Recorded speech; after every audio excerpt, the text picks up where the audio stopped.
Back to my channel academy of सेंशिया। और हम लोग सॉल्व कर रहे हैं टेट के क्वेश्चंस, प्रीवियस क्वेश्चंस। 60 तक हमारे क्वेश्चन हो चुके थे। क्वेश्चन नंबर है 61। So the question is if measured from summit to base the tallest mountain in the world is, यानी कि शिखरापासून पायथ्यापर्यंत मोजमाप केले असता जगामधील सर्वात उंच पर्वत कोणता आहे? तर माउंट एव्हरेस्ट पण नाही, K2 पण नाही आणि किलिमांजारो पण नहीं। So the correct answer is none of this, क्योंकि यहाँ पे हमको किसके बारे में पूछा गया था? वर्ल्ड के बारे में पूछा गया था। ठीक है, तो इस वजह से ये तीनों भी हमारे वर्ल्ड के नहीं है। उसके बाद नेक्स्ट क्वेश्चन की तरफ आइए। देखिए यहाँ पे एक क्वेश्चन है बुद्धिमत्ता का। Read the following and answer the question. Okay, so यहाँ पे 8 मेंबर्स है। एक क्लब है जिसके अंदर 8 मेंबर्स है। कितने मेंबर्स है? 8 मेंबर्स है। और 8 मेंबर्स के नाम है ABCDEFGH are sitting around rectangular table. Table कैसा है? रेक्टेंगुलर है। Out of 8 4 sit corners face outside while other sit in the middle of the side of the table and towards center। सो अब इसके अंदर सिटिंग पोजीशन बताई गई है rectangular में। ठीक है, 8 लोगों की पोजीशन बता दी गई है। तो D sits third to the right of G। तो D किसके थर्ड में बैठा हुआ है? G के। E sits third to the left of C। G faces the centre और G कहाँ पे फेस कर रहा है? सेंटर में। तो ही फेसेस द सेंटर। हाँ, only 1% seats between E and F, और E और F के बीच में सिर्फ 1% बैठा हुआ है। कितने परसेंट बैठे हुए E और F के बीच में? ओनली 1%। अरे क्वेश्चन कहाँ चला गया?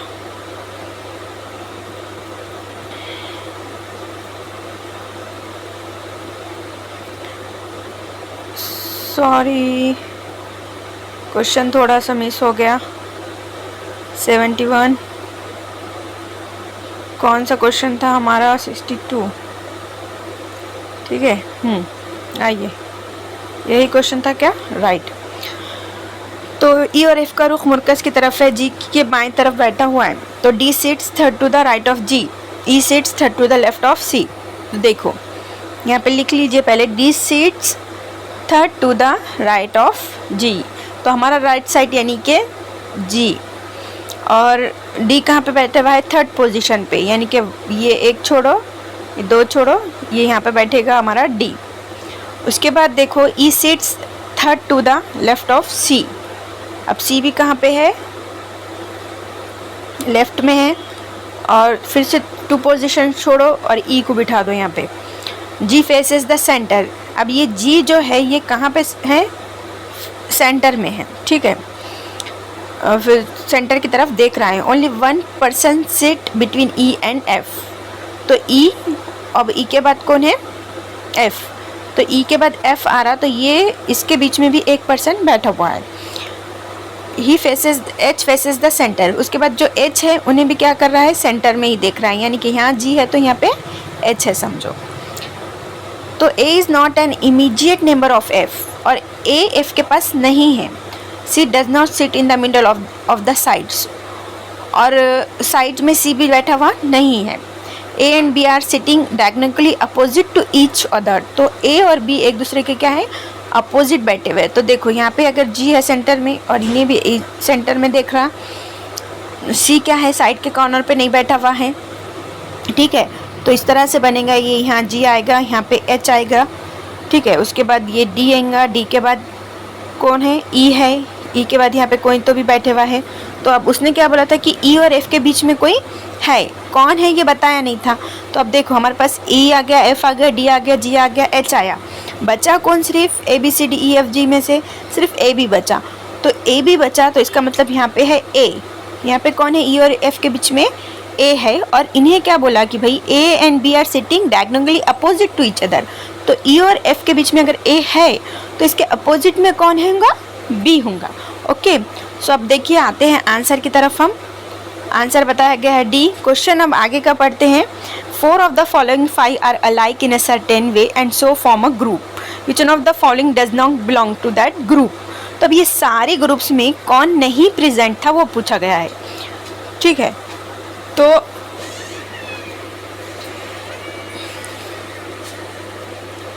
तो है कि नहीं, फिर क्या हुआ हमारे पास, अब हमने क्या पढ़ा था कि भाई ये यहाँ पे हमारे पास जी था, ठीक है।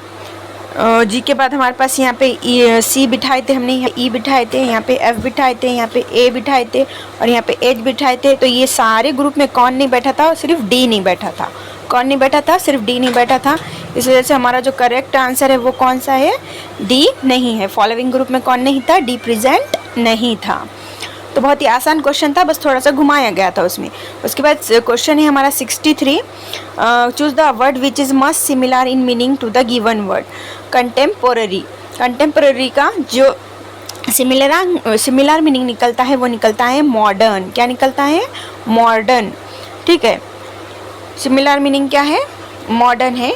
और ये ओल्ड फैशन यानी कि पुराना फैशन, एशियंट यानी कि बहुत ज़्यादा पुराना, आउटडेटेड भी यानी कि बहुत ज़्यादा डेट गया हुआ या फिर पुराना। इन तीनों के मीनिंग सिमिलर निकलते हैं, जो किस अपोजिट है, कंटेम्परेरी के। लेकिन कंटेम्परेरी के मीनिंग निकलते हैं, पोरेरी के मीनिंग निकलते हैं मॉडर्न। उसके बाद हमारे पास नेक्स्ट क्वेश्चन है, the achievement age of a child is, यानी कि मुलासाठी यश प्राप्त करण्याची वय म्हणजे काय। तो देखो, the mental age of the child, mental age रहेंगी क्या, नहीं। The achievement level of the child in a particular subject in relation to his chronological age, यानी कि बच्चे की जो क्रोनोलॉजिकल एज है तो सब्जेक्ट से वो कैसे पर्टिकुलर रिलेशन बनाता है, ये हो सकता है क्या, right. Educational age of child, no. और नॉन ऑफ दिस अबव भी होगा क्या, no. So the correct answer is A. उसके बाद नेक्स्ट क्वेश्चन है हमारा 65। तो देखिए हमारे पास एक इक्वेशन दी हुई है कि 20y² 31y + 12। तो देखिए अब यहाँ पे हमारे पास जो रिलेशन दिया हुआ है पहले इक्वेशन में, ये देखिए, जीरो तो बता दिया गया है हमको, सिर्फ इसके जो है सो पार्ट्स हमको देखना है। तो देखिए माइनस प्लस प्लस बता रहा है, यहाँ पे क्या बता रहा है, प्लस प्लस बता रहा है, यानी कि हमारा जो आंसर आना चाहिए वो प्लस में होना चाहिए। कैसा होना चाहिए, प्लस में होना चाहिए। तो पहले आप 4 ऑप्शन देखिए, 3/4 - 4/4, यानी कि यहाँ पर कुछ नहीं है, मतलब प्लस है। तो प्लस माइनस क्या होता, प्लस माइनस क्या होता, माइनस होता। तो यहाँ पे सिर्फ ओनली माइनस है, इसलिए ये रॉन्ग। अब यहाँ पे माइनस है और यहाँ पे प्लस है, तो माइनस प्लस भी क्या होता, माइनस ही होता, इसलिए ये भी क्वेश्चन क्या हो गया, रॉन्ग।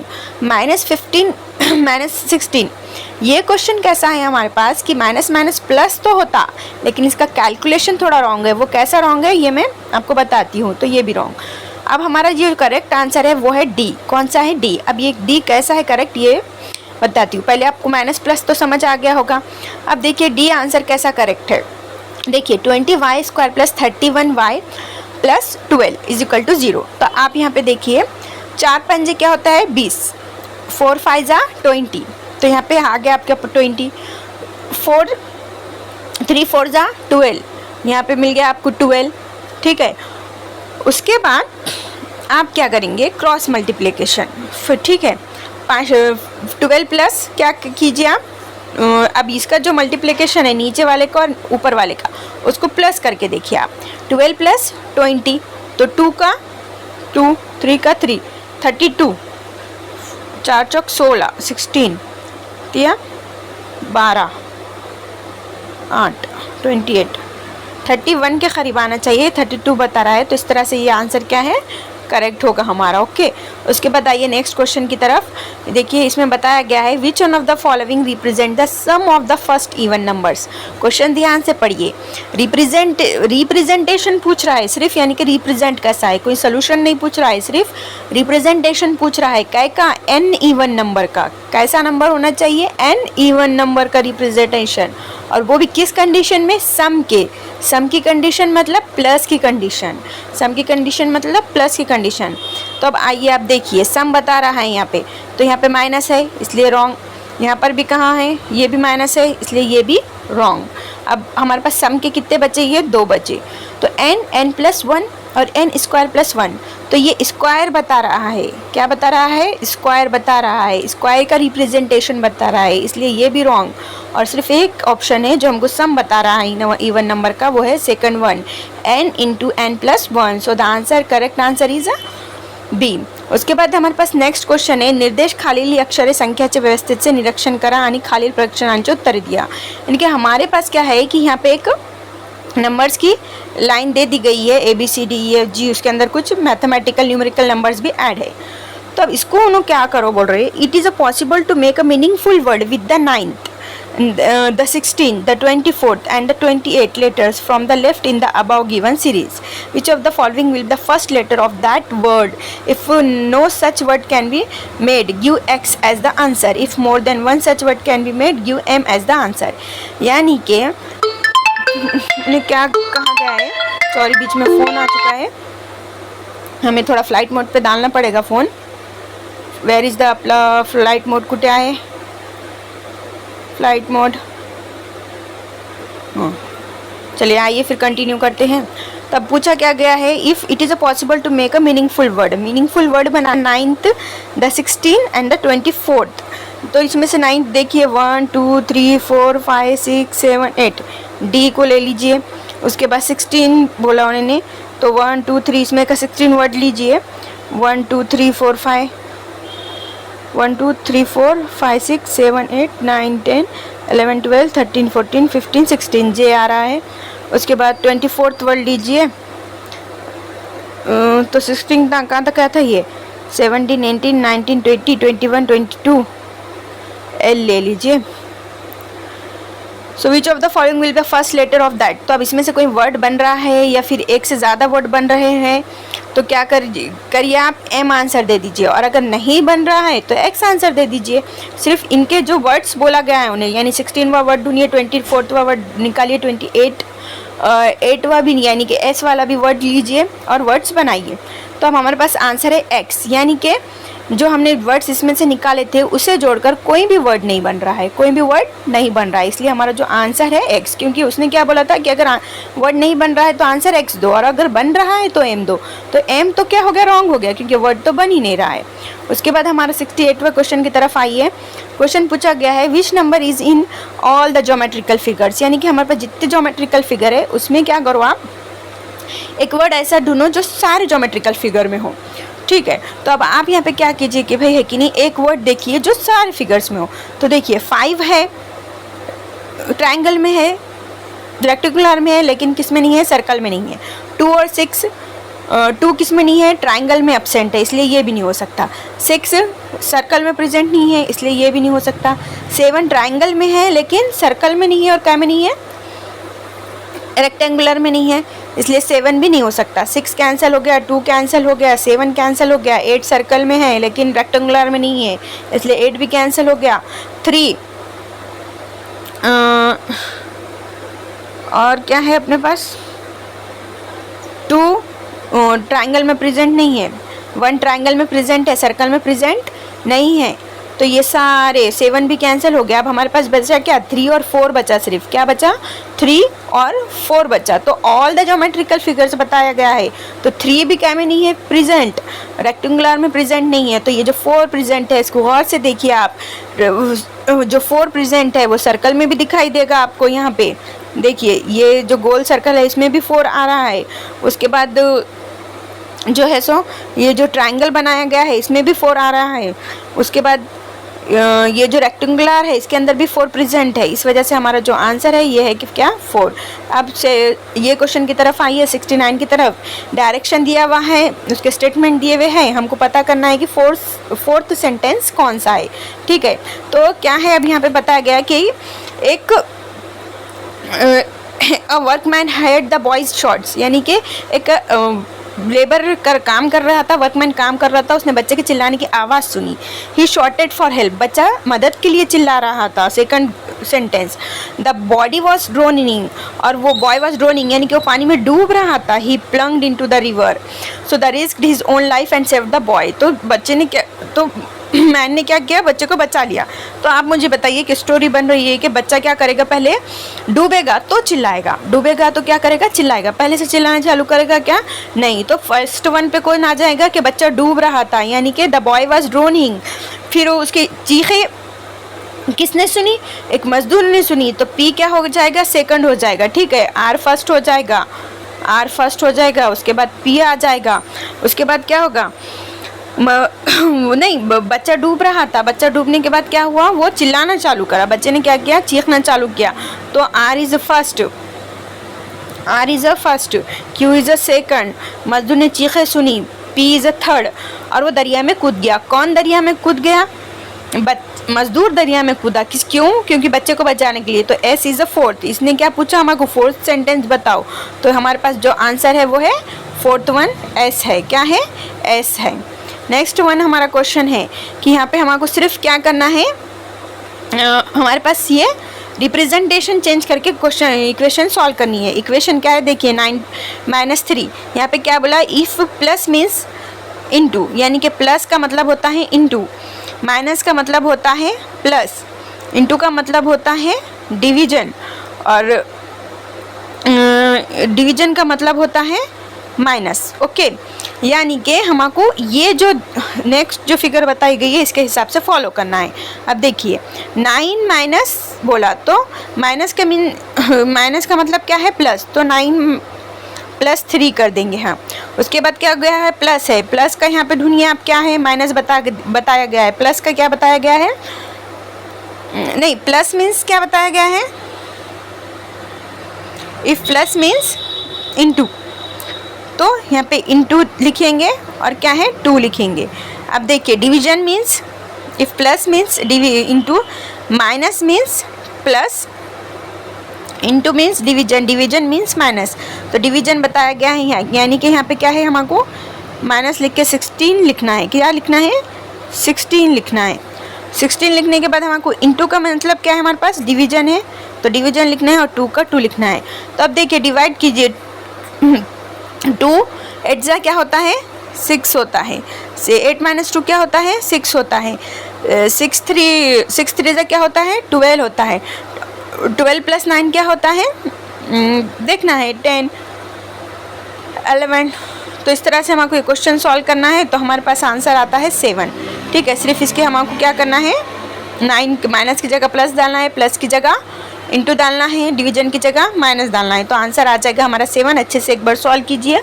उसके बाद एकाच्या घनाच्या x बाजूमध्ये 2 काप, y बाजूमध्ये 3 काप आणि z बाजूमध्ये 2 काप केल्यावर किती लहान तुकडे मिळतील, यानी एकाच घनाच्या how many smaller pieces are obtain by making 2 cuts into x। x है, उसके अंदर 2 कट्स बनाना है, x के अंदर 2 कट्स बनाना है हमको, y के अंदर हमको 3 कट्स बनाना है, एंड 2 कट्स इनटू z, और z के प्लेन में हमको 2। तो यहाँ पे कितने बनाए हमने,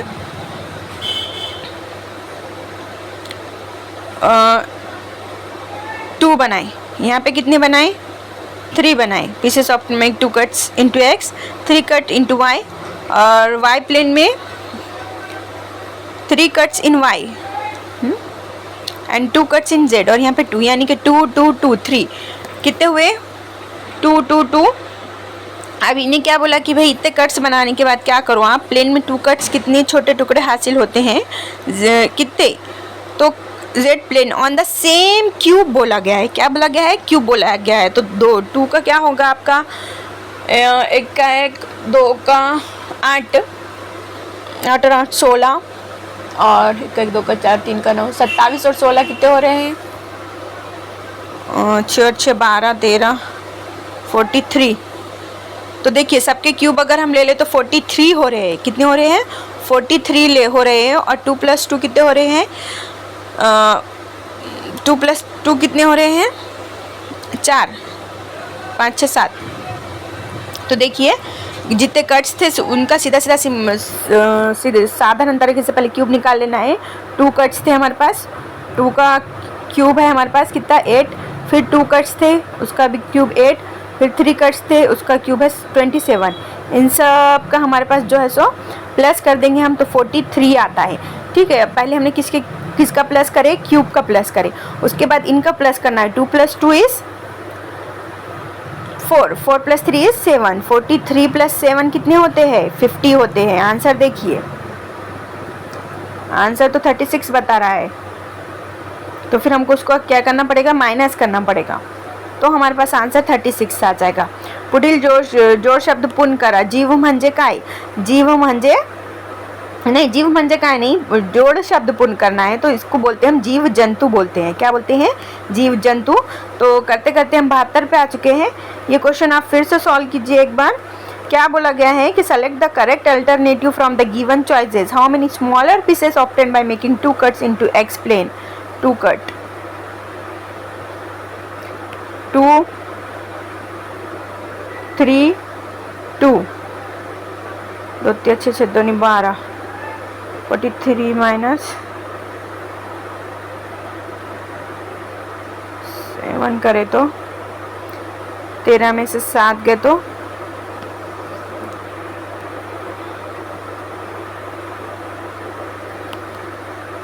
13 में से 7 गए तो 8 9 10 11 12 13 6। हाँ, तो सॉरी, मैंने जब कहा था आपको कि 43 प्लस 7 करने पे 50 आता, तो ऐसा नहीं है। 43 माइनस 7 करना है हमको, तो हमारा आंसर क्या होता है? 36 मिलता है। और 43 हमने कहाँ से लाया था? ये तो मैंने तुमको अभी बताया है कि 2 का क्यूब निकालो, फिर 2 का क्यूब निकालो, फिर 3 का क्यूब निकालो, सबको क्या कर दो आप? प्लस कर दो, फिर 43 आ जाता है। फिर 2 प्लस 3 करो, 7 आ जाता है। फिर 43 माइनस क्या कर दो आप? 7 कर दो, तो 36 आंसर आ जाता है। तो यहाँ पर हम हमारी क्लास रोकते हैं। नेक्स्ट क्वेश्चंस आगे हम करेंगे इंशाल्लाह। जब तक अगर आपको क्वेश्चन के आंसर अच्छे से समझ में आ रहे हैं तो please like share and subscribe, और ज़्यादा से ज़्यादा क्या करें आप? क्वेश्चंस को क्या करें, वीडियोस को शेयर क्या करें, ताकि और लोगों का भी फ़ायदा हो सके। सिर्फ हम पढ़ रहे हैं, लाइक कर रहे हैं, या फिर बिना लाइक ही किए पढ़े जा रहे हैं और रख दे रहे हैं, ऐसा मत कीजिए। दूसरों को भी फ़ायदा पहुँचने दीजिए। जब तक के लिए बाय बाय, नेक्स्ट वीडियो में मिलते हैं। ओके।